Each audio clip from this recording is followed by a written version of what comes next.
الحمد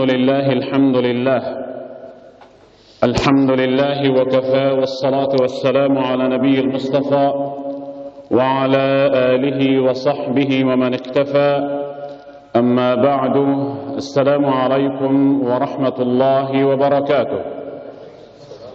Bugün köpçülük üy-бүлөдө аялдарды жесир, балдарды жетим кылып,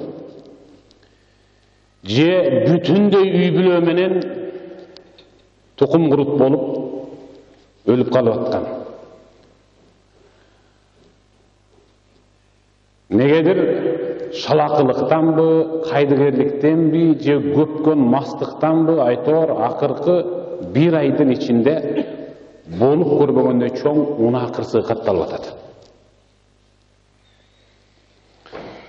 Ошол унаада кетип бараткандагы жол чырактардын кызыл, сары, жашыл жан турганда, азыр камераны көрүп туруп тартып атканын тоготпой өтүп кеткен бир туугандар сыяктуу ал жерде айдоочу ошентип өтүп кетип анан ошондо кырсык учурап атат.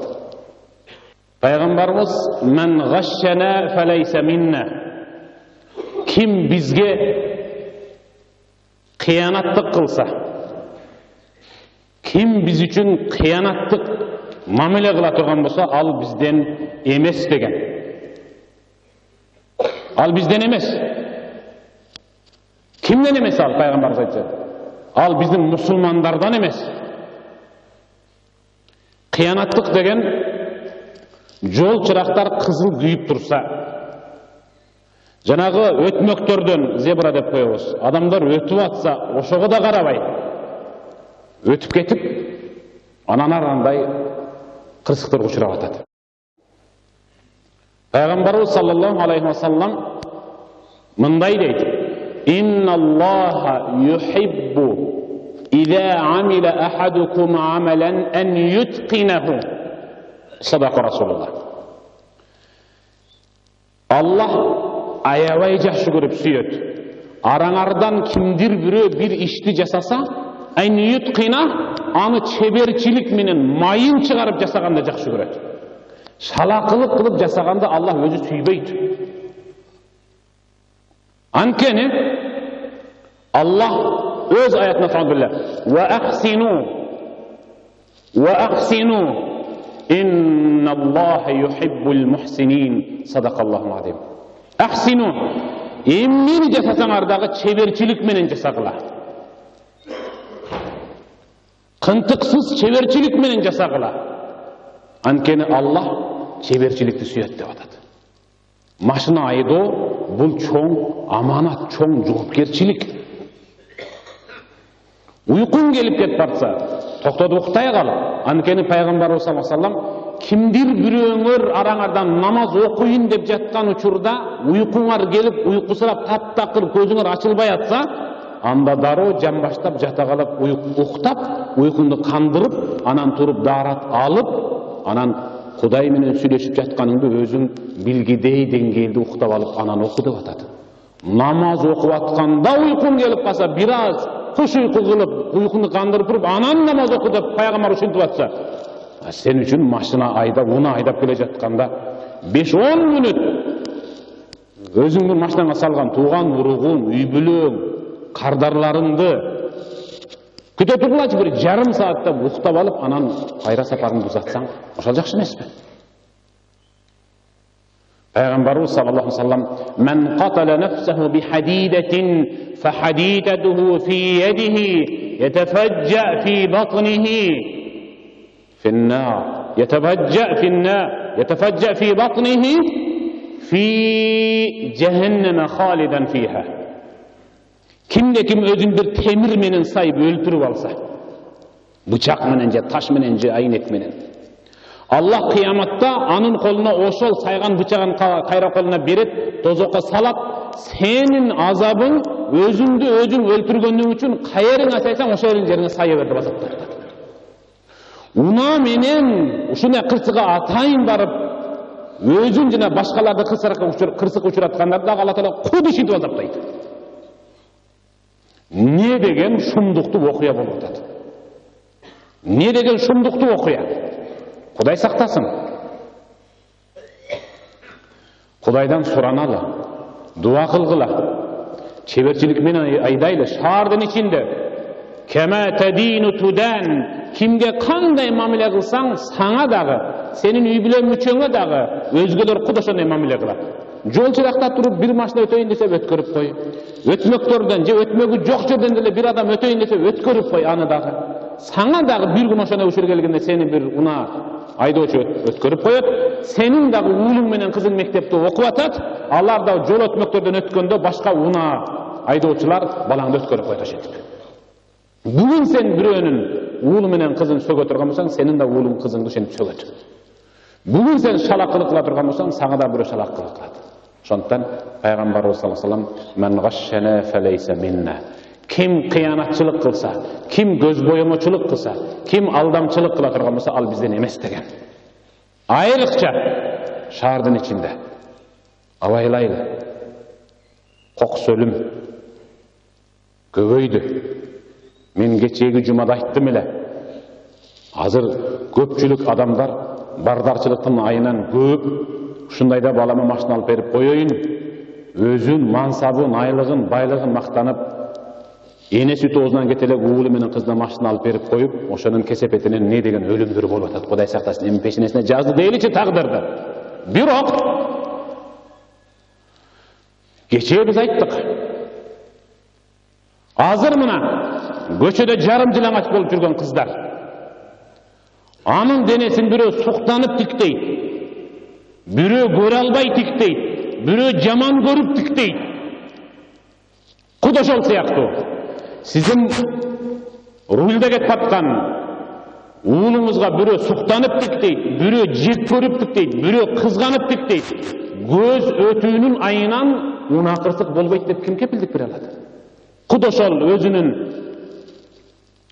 келбетин көрсөтөм деп жарым жылаңач болуп жүргөн кыздардын 90% уруксуз төрөбөс болуп калат. Эмнеге? Ал жылаңачтанган учурда көп эркектердин жана бизге көрүнмөгөн жиндердин кызганычы көз өтүп кеткендиги үчүн, көз тийип кеткендиги үчүн.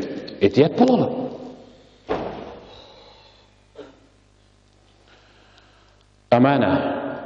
Аманат деген ал өтө чоң нерсе, өтө катуу нерсе, өтө жоопкерчиликтүү нерсе. Пайгамбарыбыз "Куллукум раин ва куллукум мас'улун ар-раия". Ар бириңер жетекчисиңер, карамаңардан керт башыңар менен жооп бересиңер. Рулда бара жаткан унаанын ээси жанына кардар алдыбы, өзүнүн үй бүлөсү жоопкер. Ошондуктан Аллах Кур'анда саңгыла "Вала тулқу би айдикум иля тахлука". Өз колуң менен өлүмдү өзүңө чакыра көрбө деп атат Аллах. "Вала тулқу би айдикум иля тахлука". Өз колуң менен, өз ыктыярың менен, өз тандооң менен өлүмдү өзүңө чакырба. Bir görесің сыналғадан бір бөйім учып кетіп тұр, тарғап алып, жармашып қалып тұр, төртеуі қаза болып тұр. Азыр қуаққадағы бір машина түсіп кетіп тұр, бешеуі өліп тұр, алайда түсіп кетіп тұр, төртеуі өліп тұр. Бұл не деген өлім?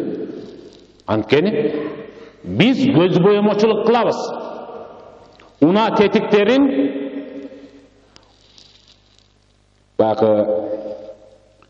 техсмотордан өткөрүп жатқан мезгилде 200 сом, 500 сом бере қалып, мая кызматкерлерине жөнүн жазып берип койгулачы, татынакы экен, жакшы экен, сак экен, соо экенин жазып койгулачы деп отуруп анан ушуга келип атабыз. Ошондой эгерде мунабыздан бир кемчилдик чыкканда, мунун оңдотуп келесиң, анан мен печат басып берем деген учурда болгондо, анда ошондойго бармак эмеспиз. Пайгамбарыбыз саллаллаху алейхи ва саллам сахабаларына "Таваккел кылгыла, Кудайга таваккел кылгыла. Аллах өзү сактайт" деди. Ошондо сахабасы ордунан тура калып, "Я Расулаллах, таваккел кылганда кантип кылайын? Сизин сөзүңүзгө ишенип, кече мен төөмдү аркандабай, тушабай, агы түгүрдүм эле, бүгүн таппай жүрөм. Кантип мен? Аны Кудайга таваккел кылып келдим эле, бүгүн төөм таппай жүрөм" деди. Пайгамбар айтты: "Акыл, биринчи төөңдү туша, алдыңкы эки бутан тушап байлап койгондагы, "Я Рабби, мен сага таваккел кылдым" дегин" деп атат. Уна тетиктерин мая кызматкери техсмотордон өткөрүп аткан мезгилде, уна кароолордун өткөрүп аткан мезгилде сөз түрдө өткөрүп бүтүп, анан таваккел кылбайды. Kış, көк жылғаяқ мұз, жазғы дөңгелек менен кет бартасың. Құдай өзің сақта, мен саған тәуекел қылдым. Сақтайды сені. Пайғамбар айтқан, кем Құдай менен тамашаласа, Аллах аны уят қылып, шермендесін шығарып қояды деген. 15 қабат үйдің үстіне шығып тұрып, екі қолыңды арқанға жипменен байлап тұрып, чоқың менен ылди таштап тұрып, я Раб, ей жаратқан, мен сені өзімді саңа аманатқа тапсырдым деп таштасаң, жалпай өліп қаласың. Ешқашан бұтың менен түшпейсің, тік тұрып, өліп қаласың. Құда сол сияқты.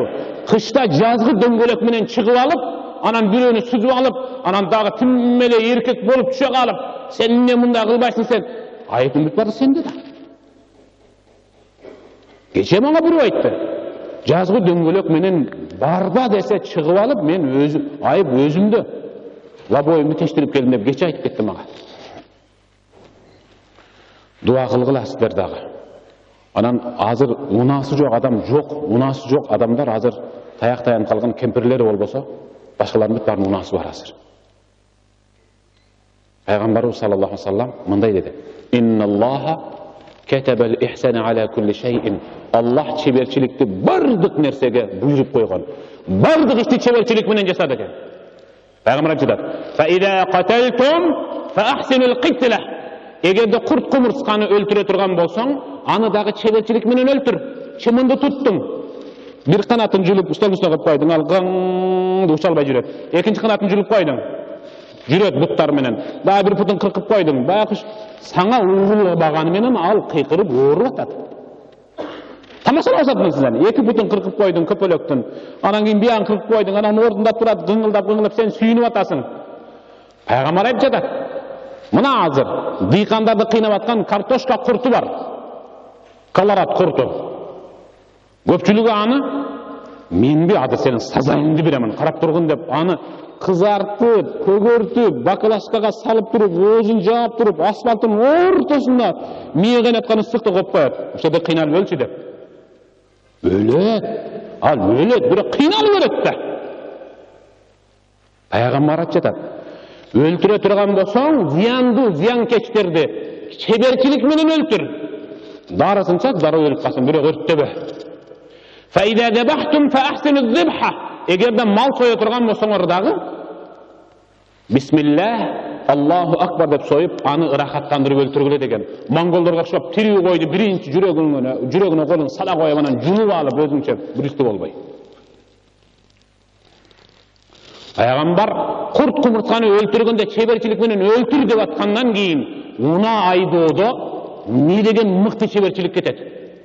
Kurt kumurskаны салбайсың да сен жаныңа. Сен курт кумурска эмессиң да. Сен инсансың. Аллах Таалага кадыр бартуу адамсың. Анткени Аллах сени өз колу менен жаратты. Саңа жанды Аллах Таала аманат берди.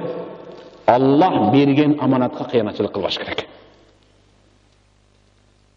Дуа кылалы.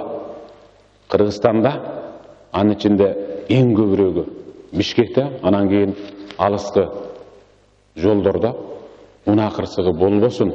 Құдай құшында қырсықтардан өзің сақта деп дуа қылалы. Жерлерде азыр ушинтип түлө өткөрүшүп дуа кылып атышат. Биз да ошолордун бири болуп дуа кылалы. Амин. Аллахумма иннека афуун карим. Аллахумма иннека афуун карим. Тухиббул афва фа'фу анна я рахим.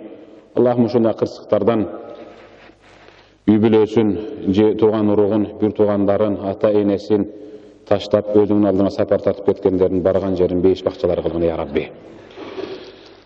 Тирүүлүгүндө кетирген кемчилдигин кечире көргөн я Рабби.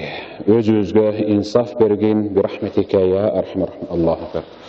Анан эң олуттуу, эң орчундуу жери унага ичип алып отуруу деген накта айбандык итчилик да, накта итчилик.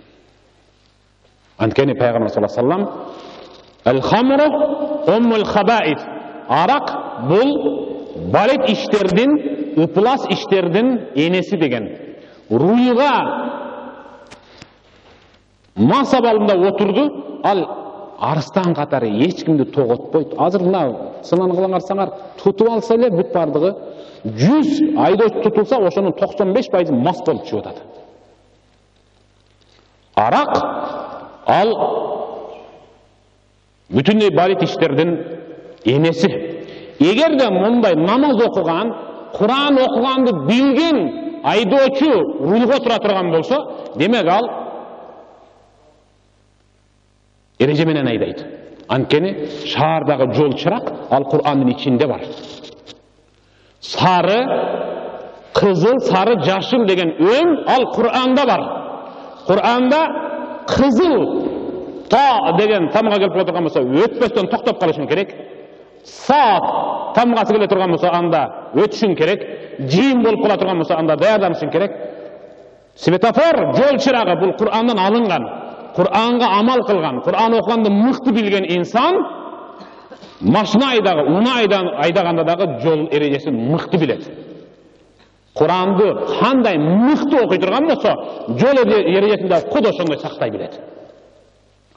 Курандын эмес, Куран деген сөздүн кы тамгасын билбегендер азыр рулда туруп алып ошентип анан кийин атыңа чүгүр арак ичип алып,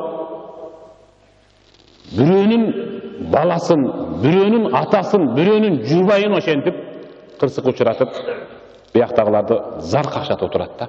Кудай өзү сактасын. Баарыңарга аманат, уккандар укпагандарга жеткире барайлы. Бул биз үчүн чоң жоопкерчилик. Ассаламу алейкум ва рахматуллахи ва баракатуh.